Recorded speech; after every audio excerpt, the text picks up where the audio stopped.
Detik-detik warga berebut minyak goreng dari truk terguling di Makassar, bawa galon hingga jerigen.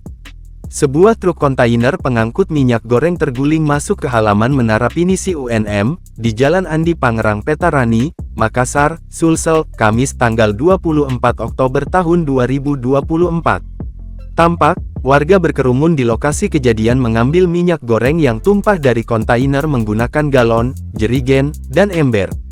Kasat Lantas Polrestabes Makassar Kompol Mamat Rahmat mengatakan, peristiwa kecelakaan itu terjadi sekitar pukul 5.55 WITA. Terjadi kecelakaan karena menghindari kendaraan yang dari arah samping, menghindari tabrakan. Sopir membanting setir ke kiri sehingga menabrak gerbang kampus UNM, kata Mamat kepada Kompas.com ditemui di lokasi.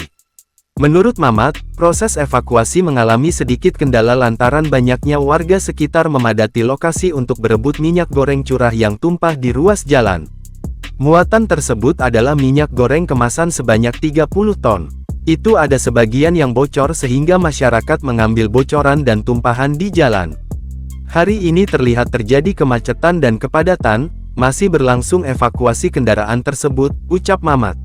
Mamat menuturkan, truk kontainer ini hendak membawa minyak goreng curah itu ke Kabupaten Goa.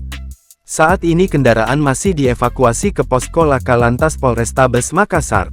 Sopir sudah dimintai keterangan dan sudah diamankan, tidak terjadi luka maupun korban. Upaya yang dilakukan, bantuan dari Polsek setempat untuk menghalau masyarakat untuk mengambil minyak goreng mengingat evakuasi sedang dilakukan, beber dia. Mamat mengungkapkan, pihaknya sementara melakukan upaya membersihkan jalanan yang masih digenangi minyak goreng. Kondisi jalan, saat ini terjadi genangan minyak, jadi perlu hati-hati terutama pengendara roda 2. Perkiraan kering, diusahakan secepat mungkin, setelah evakuasi kita minta bantuan dari Dinas Pemadam Kebakaran untuk membersihkan kembali jalan, tutup Mamat.